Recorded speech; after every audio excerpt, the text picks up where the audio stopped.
Well, hello, everyone. Welcome to 30 Teens, 30 Dreams, and 30 Destination Universities. We are here today with Emilie. We're doing a special interview series the entire month of April. I'm your host, Dr. Cynthia Colon, founder of Dream College Academy and College Essay Bootcamp. Every day this month, we are in for a treat. So if you're a college-bound teen or you are a champion of one, you are exactly where you're supposed to be. So sit tight, buckle up, and let's get started. Today, we're going to meet Emilie. Emilie hails from Orange County, California. She attends private Catholic school, and she comes from a military family, and she is a top scholar. Of course, as you can tell, she's going to be today choosing between Harvard, West Point, or UCLA. So find out today if she's going to follow the path of her father, or will she carve her own path? That is the $1 million question. So welcome today again to 30 Teens, 30 Dreams. And Emilie, I want to do a sound check. Are you ready to go? I think so. If you can hear me, then okay. Yes. Yep, I can hear you well. All right, perfect. And Emilie, of course, is in Hawaii on spring break, so excellent. All right, so let's go ahead and get started. I have 5 questions for you. And the first one is really all about share with our audience, where did you apply and where have you been admitted? I know the 3 that I mentioned, but where have you been admitted? And tell us about any scholarship dollars that you've earned so far. So my college admissions options, I guess, were kind of different from most people's, just because my sophomore year, I decided that I wanted to pursue an Army career. So I had the option of either going to a school that wasn't a California state school on an ROTC scholarship that I had to apply for, go to a service academy, or go to UCLA or one of the UCs, and then get out and go pursue the Army afterwards.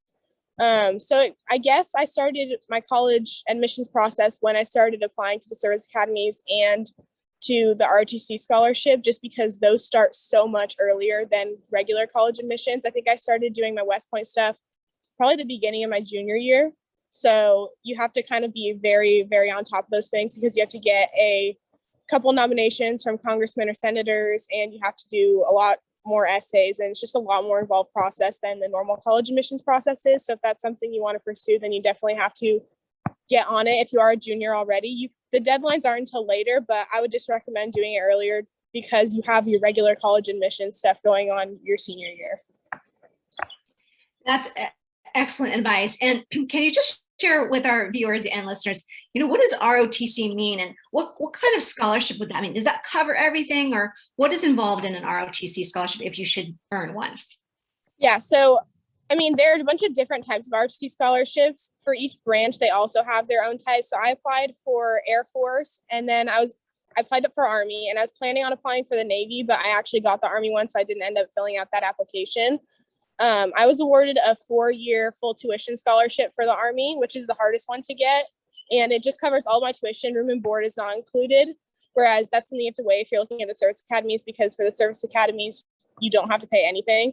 But yeah. And then for the Air Force, I was awarded a 3-year scholarship solely because I applied for as a biology major, and they don't give out the 4-year scholarships for people who aren't in like technical majors, which would be like biochemistry, chemistry, or anything that's like engineering based.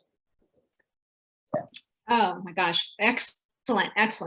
So, okay, you've already said that you started early because of, what you knew what you were going to be pursuing.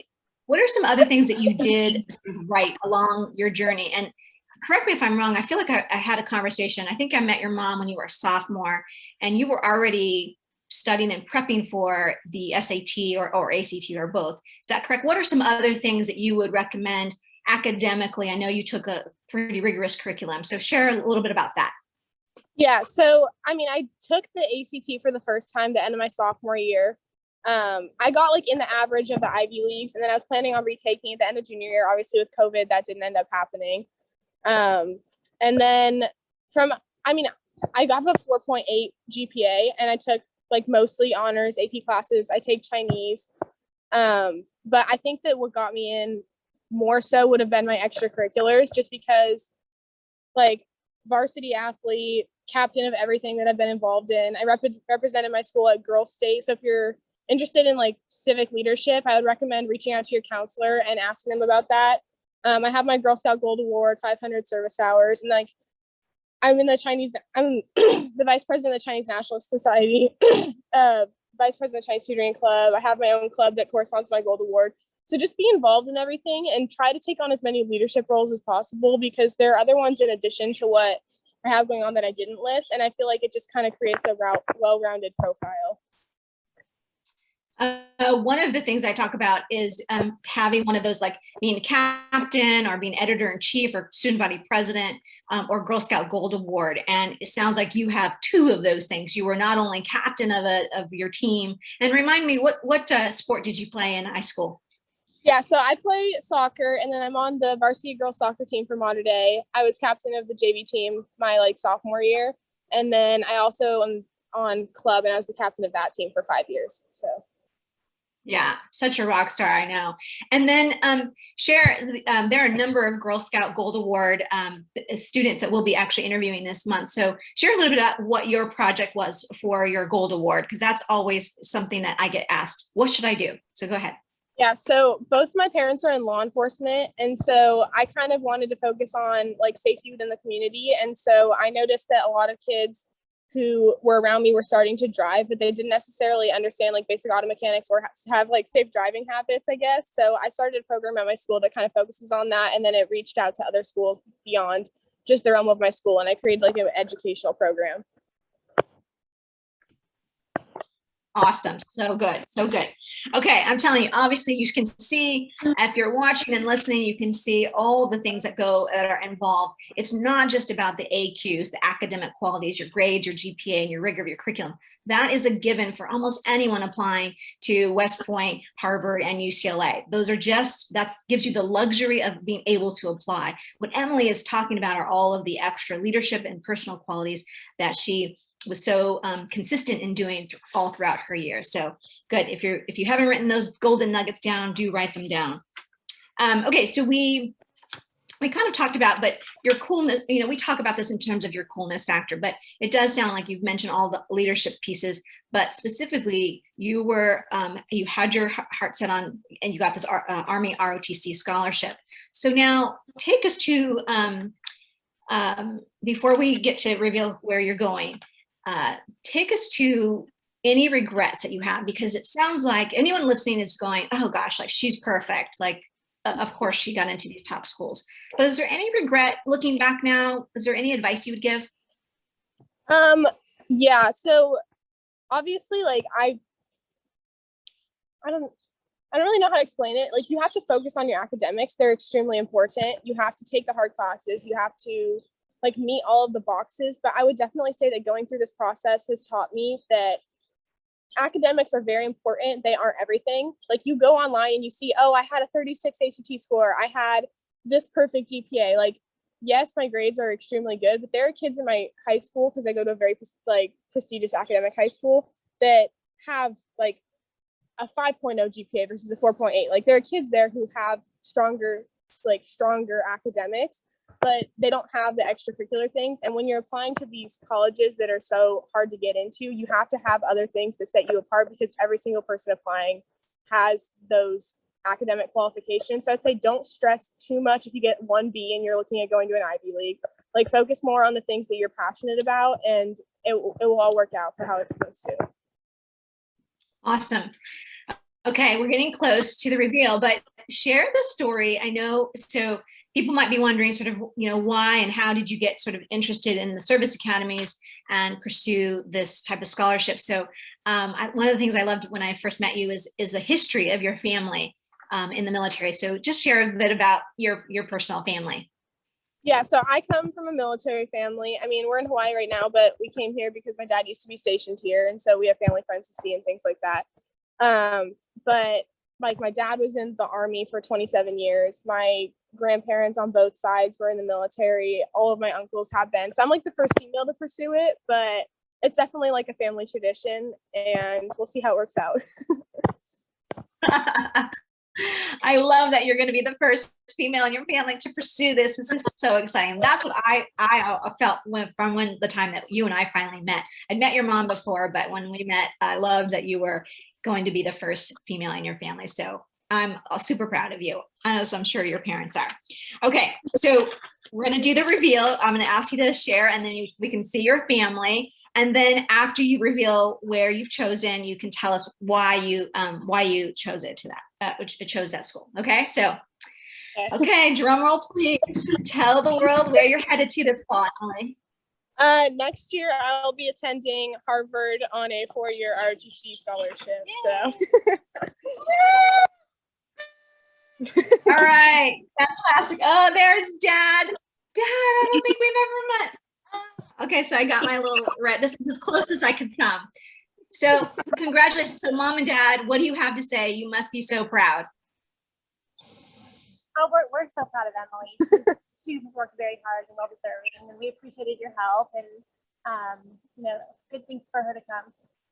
Yeah, thank you, and Good. Thank Mark for all the support, because all the support that they did provide really helped the family. Yes. We're so excited, and I love that. I used to live in Poughkeepsie. I would take the train line up the Hudson River. I saw West Point. I've been to UCLA, so I was pretty sure I knew where you were going to pick, but I wasn't completely sure. So you're going to be having a great time in Cambridge. Now, Emilie, just share for our viewers and listeners, what was the final thing? Like, why did you decide on Harvard versus the other two? Because I assume you can have that scholarship no matter which school you choose. Is that correct? Mm-hmm. Yeah. So, I mean, for the UC schools, my dad does have a tuition waiver because of his service that he has completed. And so I kind of wanted to prepare more for the military. And I was like, I'm not going to apply my scholarship to somewhere where I already have free tuition. That doesn't necessarily make sense.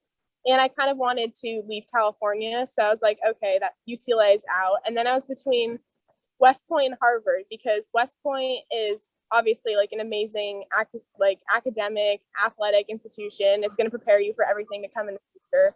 But I kind of wanted to balance like the military life with having also a somewhat normal like college experience.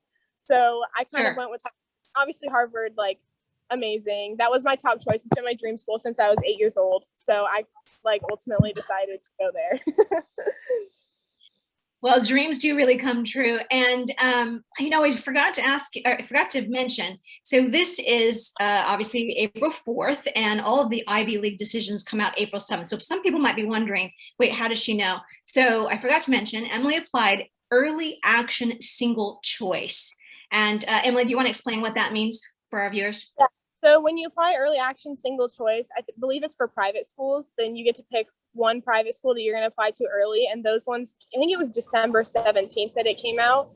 And so that's why I actually applied I found out December 17th that I'd gotten into Harvard, and I decided not to apply to any of the other Ivies because their deadline was due on, I think it was January 1st. And when I did get the ROTC scholarship, I did have a couple programs, like Army programs from Princeton, Cornell, and other colleges reaching out to me and asking me to apply, and then basically just forming a line of communication with them. But because I had found out that I got into Harvard on December 17th, I decided not to end up applying to any of the other Ivy Leagues.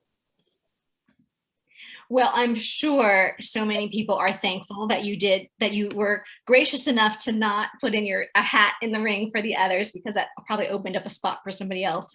So I'll thank you for everybody else.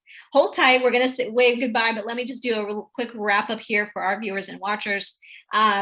Again, we're doing a special interview series all the month of April, 30 Teens, 30 Dreams, Destination YOUniversity, where college dreams really do come true, as you saw today. We are so proud of Emilie, and we are honored to have been just play a part role in her journey into getting into her dream college. So bravo. If you are wondering where you can learn a little bit more about this college admission process, I'll drop a link in the comments here to take you right to a video series that you can watch for free and understand this process. There's so much to learn. And as Emilie talked about, she started very early on and set her goals. She set her goals from 8 years old to go to Harvard, but she also started really this process early on in her high school career. You can follow us on Facebook, on Instagram, and this series will be available on YouTube later in early June. Tomorrow, meet Savannah. Savannah's from a Catholic high school and is one of 7 students to receive a full tuition room and board scholarship for the school that she is applying, that she's going to be attending. So I can't wait for you to meet Savannah tomorrow, 11 a.m. Pacific, 2 p.m. Eastern Standard Time. Thank you to the whole team. It takes a village to make this happen. And I just want to thank my team here. They are a rock star, and believe me, they're not here with us right this second, but they are doing the work as soon as this is done. Okay, Emilie, Mom and Dad, let me do this. Thank you so much. Mom, I want to see your face there. Thank you so much. You guys are so fabulous. Happy Easter. Thank you for sharing just a piece of your Easter with us and taking time out. We love Emilie. She was a dream to work with, and I just loved working out those essays, which is my favorite part of the application, as you know, Emilie. All right. Bye. You're welcome. All right, wave goodbye, everyone.